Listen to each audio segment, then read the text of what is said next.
will it take you to prepare just a egusi soup? Is this how you will be starving us if my son gently marries you? Chai, my people. Chai, my people, I feel like crying right now. See humiliation in action. This woman flogged her. I mean, her own fiancé's mother flogged her. And all Vera wanted, all she ever wanted, was to marry the man she loved. Now let me ask you something serious. Did she endure till the end? Did she eventually marry him? Did the man still marry her after she received such humiliation from his own mother? Listen to me. I am telling you this for free. What happened at the end of this story will leave you completely dumbfounded. But before we continue, if stories like this entertain you, educate you, and touch your heart, please subscribe to this channel right now. Like this video and drop a comment. Tell us where in the world you are watching from. We want to hear from you. God bless you. Now relax. Make yourself comfortable because we are just getting started. Vera was not a maid. She was not known as a woman who could be mistreated. She was raised by a single father, a man whose wife had left him. Not because he was a bad man, but because she saw someone wealthier and she chose wealth over her own family. But that father, that quiet, loving man, did not give up. He pushed his daughter. He made sure that Vera would become the envy of those who once looked down on them. And Vera, she did not disappoint him. She graduated with a first-class degree in accounting. First class. The kind of result that makes your lecturers call your name twice, just to be sure they are reading it correctly. And when her father saw that result, he held her hand and said, "Thank you for making me proud." My people, that sentence alone was enough to make Vera conquer the world. Many banks were fighting over her, offer letters coming from everywhere. But Vera, composed, selective, intentional, she chose one. Just one. And she walked in there and she owned it. This woman was not just brilliant, she was beautiful. Homely, understanding, accommodating. She made every room feel warmer just by entering it. But you know how people talk. A woman like this, with this kind of money and confidence, she cannot be submissive. She cannot be a good wife. That is what they whispered behind her back. But Vera was the complete opposite of everything they assumed. Because the truth is, men had hurt her too. Used her, ate her money, wasted her time, then found one excuse and left. There was one man, Johnny. She loved so much, she opened a whole business for him. She poured her savings, her time, her heart into that man. And what did he do? He married someone else. His excuse? "You are older than me," he told her one day when Vera called her on phone. That night, Vera cried, real tears. And from that moment, she closed her heart, forgot anything about love, and focused on her job. She was done. Her heart was her own. Until God had another plan. As Vera was dedicating herself to her job, another person existed. Uchenna was his name, a lawyer, a successful one, the kind of man who had built something real with his own hands and was now ready, truly ready to build a family. But Uchenna had been wounded before. This man was loving, caring. He had so much to give. He always chose beautiful women. Women with good physique. You know what I mean? Those with big front and back. Figure 8 women. My people, what do you expect from a man? Most men love ladies like that. But sometimes, just sometimes, when a man follows what his eyes are saying instead of what his sense is saying, he ends up with the wrong catch. And every one of those ladies he chose broke him. No respect, no homekeeping.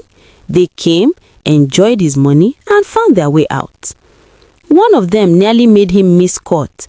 She dragged his white shirt with her own 2 hands one morning just because he refused to give her 2 million naira for hair. My people, 2 million naira for hair. Uchenna was tired, not of love, never of love, but of choosing wrong. He decided he would not marry again until he found the right one, and he buried himself in work and waited. Then one morning, his mother called. "My son, my one eye, Mwamu, you know you are all I have since your father left us. I need grandchildren. When will you marry?" Uchenna, rushing for work in the township, said, "Mama, I will call you back. I am late for work." And then she started crying. "Chai, come home. I want to see you, unless you want to be motherless." My people, you see, what will a man do when his mother is crying? Uchenna agreed. He drove from the township back to the village. He went home. And when he arrived, his mother sat him down. She looked at him the way only a mother looks at her son when she knows something is wrong. "Uchenna, why have you not brought any woman home? When will you marry?" Uchenna leaned back and let out a long breath. "Mama, I am tired. These women I meet, all they want is my money. They do not contribute a dime. They do not clean. They do not cook. They do not do anything. I have given my best to wrong people too many times. Please allow me to just focus on my work for now." His mother was quiet for a moment. Then she leaned forward. "My son, I hear you, but listen to me. I have a plan." Uchenna looked at her. "Any woman you want to marry, before the wedding, bring her home to me. Let her stay here in this village. Let me watch her, know her character, know if she is hardworking, know if she is truly wife material. Only then will I give my blessing." Uchenna looked at his mother for a long moment. His past had already broken his own judgment. He had chosen wrong too many times, so why not let someone else decide? He nodded. He agreed. 3 women heard that condition. All 3 picked up their bags and left without looking back. Until the day Uchenna walked into a bank in the township, just to deposit money, just to do his normal banking and go. And then he saw her. This man stopped. He looked at Vera the way someone looks when they have lost something precious, and suddenly they are seeing it again. Vera just continued with her work, calm, focused, unbothered, as if she did not notice that a whole lawyer had forgotten why he entered the building. From that day, Uchenna would not rest. He kept coming back, finding reasons, finding excuses. "Please, just give me a chance. Let me prove I am different." And Vera, careful, wounded, guarded Vera, eventually said yes. Their relationship grew. It was good. It was real. 2 wounded people slowly learning to trust again. And when Uchenna knew, truly knew that Vera was the one, he sat her down, held both her hands, looked her in the eyes, and told her everything. "Vera, before we can marry, you will have to go and stay with my mother in the village for months. You will serve her. She will watch you, study you, know your character. It is only with this condition that we will earn her blessing." He even added, 3 women before you had the same condition. All 3 walked away. But you, Vera, I know you are different. Vera looked at him for a long time. Then she said, "What will happen to my career, my apartment, my everything in the city?" Uchenna said, "Nothing will happen. Going to stay with my mother is simply a sign that you truly love me.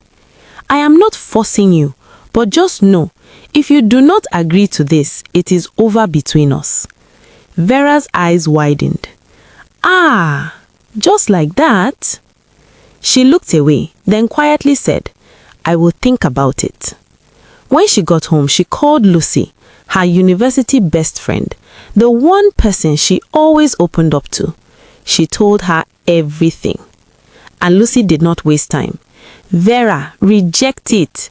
You don't have to become a maid to his mother to prove you are wife material. You will meet your dream man. This one is not it." Vera said quietly, "But I love him." Lucy fired back. "Did I hear you say love? When you opened a business for Johnny because of love, did it end well?" Vera, use your head. You are not going to live with him in the township. You are going to live alone with his mother in the village. What will happen to your career, your peace, your comfort? Vera, answer me. Vera was confused. She hung up. That night, she could not sleep. She thought about her life, her 32nd birthday coming. She thought of her father, aging quietly in his house, still waiting for a grandchild. She remembered that her father had her at old age. She did not want to repeat that story. She did not want to wake up one day and realize she had waited too long. She arranged her bed, lay down and slept. And by morning, she had made up her mind. Before she gave Uchenna her answer, Vera did one thing. She drove to see her father. She did not tell him everything. She did not want to worry him.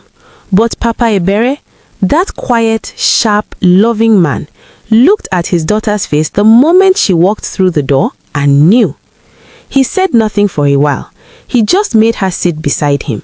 He held her hand the way he used to hold it when she was small, and the world felt too big.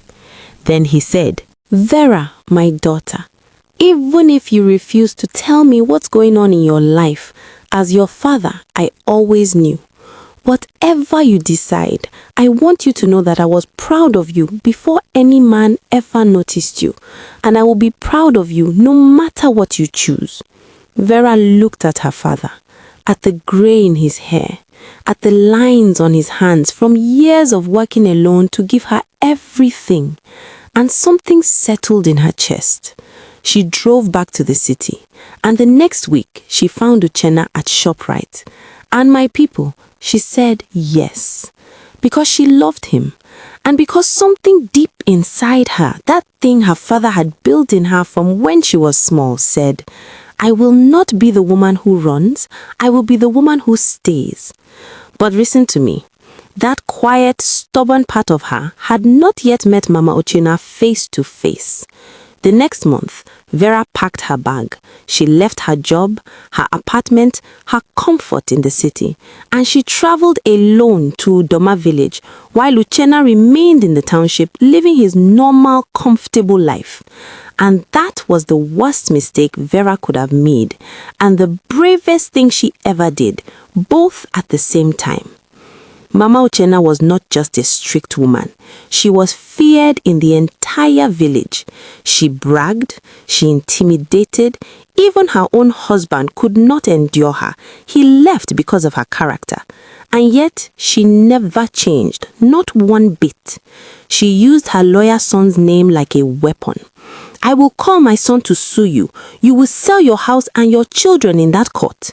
That was the woman Vera had just walked into the house of, alone, without Uchenna, just her and that woman, in that village compound, day after day. From the very first day, Mama Uchenna made her intentions clear. She would tell her to sweep the compound, fetch water, cook food, wash clothes, clean the rooms, do everything, and then stand there and watch Vera do it. And when Vera finished, the old woman would look at the work, hiss, and say, Is this what you call sweeping? Do it again. Vera would do it again and again and again. My people, there was no correct answer in that house. Whatever Vera did, it was never enough. Whatever she cooked, never right. However hard she worked, the complaint was always ready and waiting. But inside the house was nothing compared to outside. Mama Uchenna loved an audience. She would call Vera out in front of neighbors, in front of market women, in front of anyone passing, and embarrass her. Look at this girl my son wants to marry. She cannot cook egusi properly. She cannot sweep well. Washing clothes is too difficult for her. Is this a wife or a liability? The village women would look, some shake their heads, some murmur, and Vera, educated, first-class, dignified Vera, would stand there and take it, head down, jaw tight, hand clasped, because she had made a promise, because she loved Uchenna, because she kept telling herself, this will end, just hold on. About 3 weeks after Vera arrived, Uchenna drove down from the township to visit. He came full of smiles. He brought Vera a gift, a small bag of things from the city, snacks she liked, a card. He was proud of her, proud that she had agreed, proud that she was there. And when he walked through the gate, the compound was quiet. The house was clean. His mother was seated calmly in the parlor. Vera was in the kitchen, cooking, composed, saying nothing. Because Mama Uchenna had heard his car coming down the road. And the moment she heard it, the cane disappeared, the voice dropped, the face changed. By the time Uchenna walked through that gate, his mother was a picture of peace. Uchenna sat with his mother, ate the food Vera had cooked, talked, laughed. Everything looked fine. He pulled Vera aside before leaving and said, "I am proud of you. I knew you were different. Keep going." Vera smiled and said everything was fine. He hugged her, got in his car, and drove back to the township satisfied. The dust from his car had not even settled on the road before Mama Uchenna appeared at the kitchen door, cane in hand, voice back, eyes cold. "What are you standing there looking at? Go and fetch water." My people, that was the woman Uchenna left his bride with. That was the peace he drove away from. And this became the pattern. Uchenna would drive down from the township on weekends, walk through the gate, and see nothing, because Mama Uchenna always knew when her son was coming. When his car entered the road, the voice dropped, the cane disappeared, the house became quiet. She became a different woman. And Vera, not wanting to worry him, not wanting to look weak, smiled and said everything was fine. So Uchenna would drive back to the township satisfied, not knowing that what he called training was a slavery ground, not knowing that the moment his car left, the cane came back out. The only person who knew the truth was Lucy. Vera did not want to disturb her aged father. He had already carried enough in his life. She would not add this to his load. So every few days, when the compound was quiet and the night had settled, Vera would find a corner and call Lucy. And faithful, blunt, loving Lucy would answer, "Vera, come back. Uchenna is not the only man on this earth. You are suffering in that village for what? While he is comfortable in the township. Come back." And Vera would wipe her eyes and say, "Let me try small more. Let me try." My people, how many times can a person say, "Let me try small more," before the trying finally runs out? Then one night, Vera packed her bag. Quietly in the dark, while the compound slept. She folded her clothes carefully, placed them one by one into her bag, zipped it, and sat on the edge of the bed with the bag between her feet, ready to go. She sat there for a long time. And then her father's face came to her mind. That tired, proud, gentle face. The man who had worked his whole life alone so that she could become something. The man who had never once complained. She thought, if he could endure, I can endure.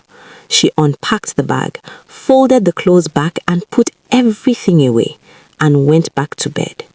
My people, Vera stayed, but staying came with a cost she had not yet fully paid. Because 3 weeks later, that day came. Vera had been cooking since before sunrise. The soup was ready, the compound was swept. She had done everything asked of her. And Mama Uchenna walked in. She looked at the pot, looked at Vera, and opened her mouth. "How long will it take you to prepare just a goosey soup? Is this how you will be starving us if my son eventually marries you?" She flogged her. And something inside Vera, something that had been holding on by a thread for months, finally snapped. She set down the spoon, she turned around, and she faced Mama Uchenna. "Mama, I have swept this compound until my hands become painful. I have cooked in this kitchen since before the sun rose. I have swallowed insult in front of people I don't even know. I have done everything you asked and more, and it is never enough. I am not a maid. I came here with respect, and I have been treated with none. I am living." The compound went silent. Even the birds seemed to stop. Nobody in that village had ever spoken to Mama Uchenna like that. But Vera was already walking. She went inside, packed the same bag she had unpacked weeks ago, and walked out of that hell they called a home. Head high, back straight, tears she refused to shed in that compound. When Vera called Uchenna and told him she had left, this man in his comfortable township house did not rush to her. He did not call her mother to ask what happened. He said, "Vera, it is just small training. My mother was only preparing you. If you could not be patient with that, how will you manage a home? How will you manage me?" My people, small training. Months of insults, flogging, humiliation in front of the whole village, alone in a village while he slept soundly in the township, and this man called it small training. Vera hung up the phone, and Lucy, who was waiting, held her and said nothing, because sometimes there are no words. Sometimes you just hold your friend. Uchenna moved on. He found another lady from another village. Her name was Ifelma, meaning good thing. Ifelma was 18 years old, a school dropout, but don't let that fool you. She had learned to sew, built her own customers, and was doing very well for herself. She was an orphan, and the hard way she had grown up, losing her parents young, surviving alone, had given her a skin so tough that no amount of insult could pierce it. Uchenna brought her home to the village, explained the condition. Ifelma listened, agreed, and walked through that gate. My people, this girl showed that mother Pepe. She showed her that not every woman is calm. Not every woman will tolerate nonsense just to marry. The first day Mama Uchenna tried her usual tactics, Ifelma turned around and gave it back double. "Excuse me, ma, I am not your servant. I came here out of respect for your son. If you cannot respect me back, I have come to stay, but I will not be treated like a slave." Mama Uchenna's mouth opened, then it closed. But this woman did not learn. One day, Ifelma was washing clothes. She used Omo detergent instead of the local black soap Mama Uchenna preferred. Mama Uchenna walked over and slapped Ifelma across the face. "I know why you agreed to my son's proposal. It is because you know he has money. You are just a gold digger. How dare you make a decision on the detergent to use?" You know what? She just slapped the wrong woman. Ifelma looked at her hand, looked at Mama Uchenna, and slapped her back. "Don't you ever raise your hand on me again. I'm sure you know very well that your son is not here. I can make things happen in this compound and nobody will know. Test me again." From that moment, Mama Uchenna understood. She had entered burning hot oil. She began to avoid Ifelma like a debtor avoids the person he is owing. But she called Uchenna in the township and complained. Uchenna drove down to the village, looked at Ifelma and said, "Go back to where I found you." Ifelma looked at this man and slapped him too. "Do you think I am like those other ladies your mother treated like maids? I was happy sewing for my customers and making my own money.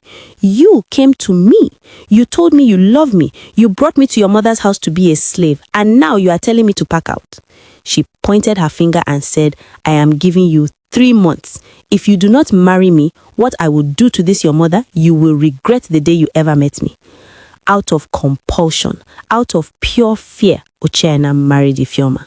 But my people, that marriage was not a marriage. It was a punishment.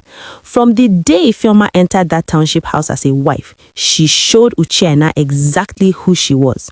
She would sit at the dining table eating rice and chicken, big, well-seasoned, steaming hot, and place a cup of gari in front of her husband to sip. No soup, no meat, just gari. She would eat meat in front of him, bone after bone, piece after piece, and when he looked at her, she would say without blinking, "There is no food in the house. Go and hustle like your fellow men." She bought designer bags, changed her entire wardrobe, spent freely and widely, and when Uchenna reached for his own pocket, she would turn to him and say, "I have no money. Are you not aware that there is no food for a lazy man?" Uchenna saw all of it, but he could not do anything. This was the woman he had married out of fear, and fear had locked the door behind him. But Ifelma did not stop there. She started sleeping around, coming home in the early hours of the morning, smelling of clubs and other men, walking past her husband like he was furniture, dropping her bag and going straight to bed. Uchenna would sit alone in the parlor and say nothing.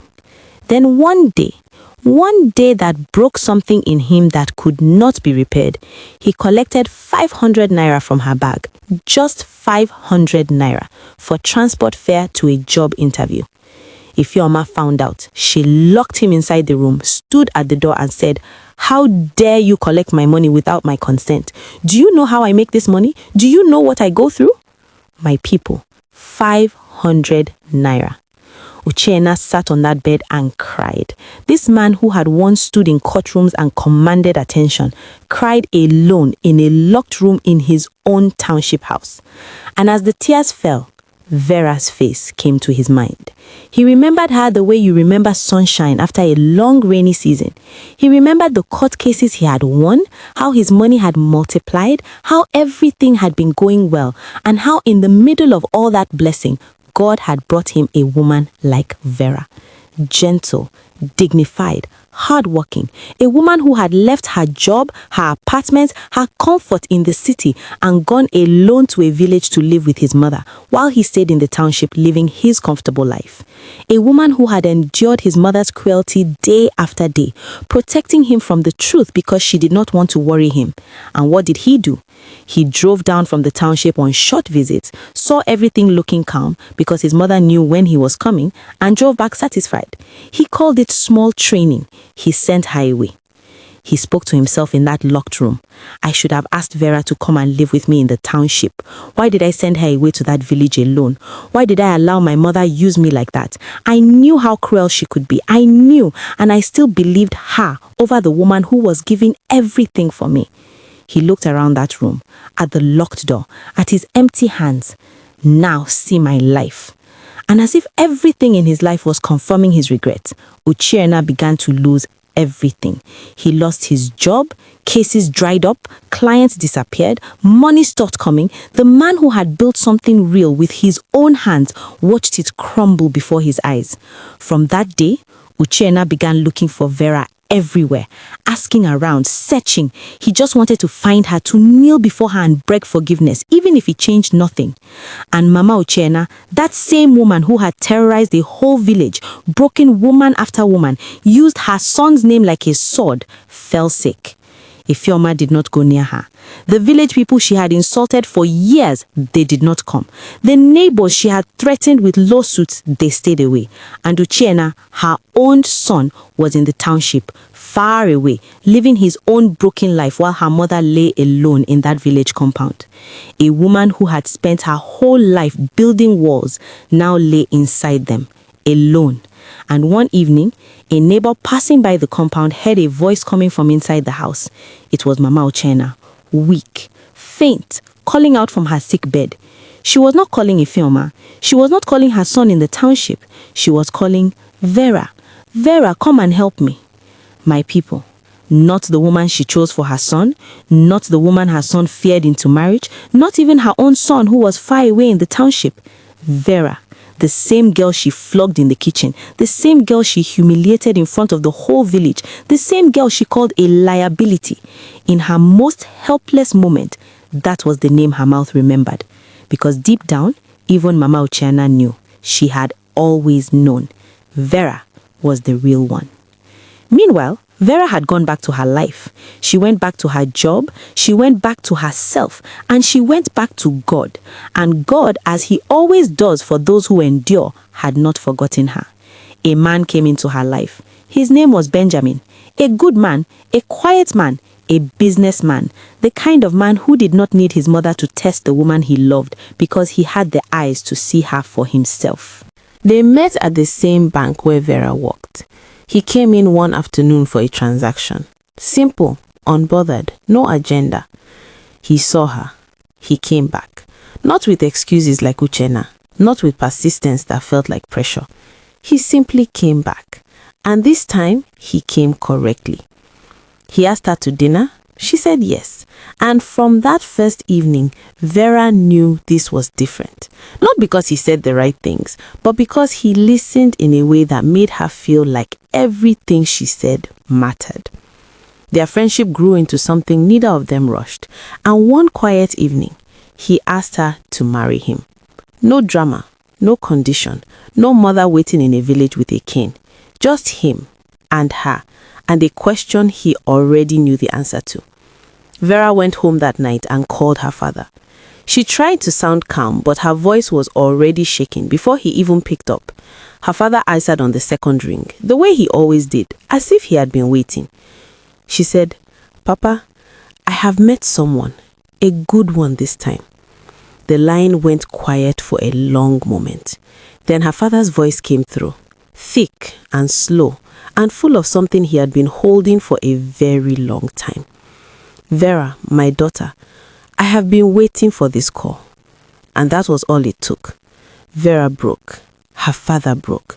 Two people crying on either end of a phone line, one in a city apartment, one in a quiet village house, both of them releasing years of worry and waiting and love that had nowhere else to go. When they finally steadied, her father said, "I knew God would not waste what you went through. I knew it." Vera pressed the phone to her heart after she hung up and sat in the silence of her apartment and thanked God for a father who had prayed for her even when she did not know he was praying. He loved her, he married her, and on their wedding night, as Vera sat at the edge of the bed, Benjamin came and sat beside her. And in the quiet of that room, he noticed it, a faint mark on her back, just barely visible, but there. He did not ask what it was. He did not make a big moment of it. He did not say a word. He simply leaned forward and kissed it once, gently, the way you treat something that has been hurt and deserves to be handled with care. Vera went completely still. Then the tears came, quietly, the kind that do not announce themselves, because in all the months she had spent in that village, sweeping, cooking, enduring, performing calm for a man who drove back to the township satisfied, nobody had ever once responded to her pain with that kind of gentleness. Not one person had ever said, without words, "I see what was done to you, and I am sorry." Benjamin held her until the tears stopped. He did not ask questions. He did not need the full story that night. He already knew the most important thing, that she had survived something and that she was here. And together, they built what Vera had always deserved, a peaceful home. A home where nobody knocked before dawn. A home where her hands did not bleed from sweeping floors that were already clean. A home where she was seen. And before long, a son came, small, beautiful, hers. 2 years later, Vera walked into a shopping mall with her husband by her side and her son in her arms. She was laughing at something Benjamin had said. She looked, my people, she looked the way a woman looks when life has finally given her exactly what she deserved. And then she heard a voice. "Vera." She turned. It was Uchenna. My people, this man looked like a shadow of who he used to be. The sharp suit was gone. The confident walk was gone. He stood there, thin, tired, carrying something very heavy in his eyes.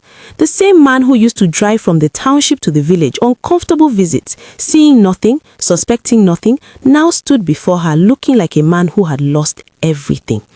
And right there, in the middle of that busy shopping mall, Uchenna went down on his knees. "Vera, I am sorry. I was blind. I sent you alone to that village while I was comfortable in the township. I let your mother treat you like nothing and I called it training. I let you go and told myself you were the problem. I was wrong. I was completely wrong. You are the best thing that ever stood at my door and I sent you away. I am sorry." The more noise continued around them. Vera looked at this man on his knees and then something unexpected happened. Her son, too young to understand anything being said, too small to know anything about villages and canes and broken promises, looked at the man kneeling on the floor before her mother, and slowly, the way children reach for things that look sad, he stretched out his tiny hand from her mother's arms and touched Uchenna's cheek, just once, softly. Uchenna stopped mid-breath.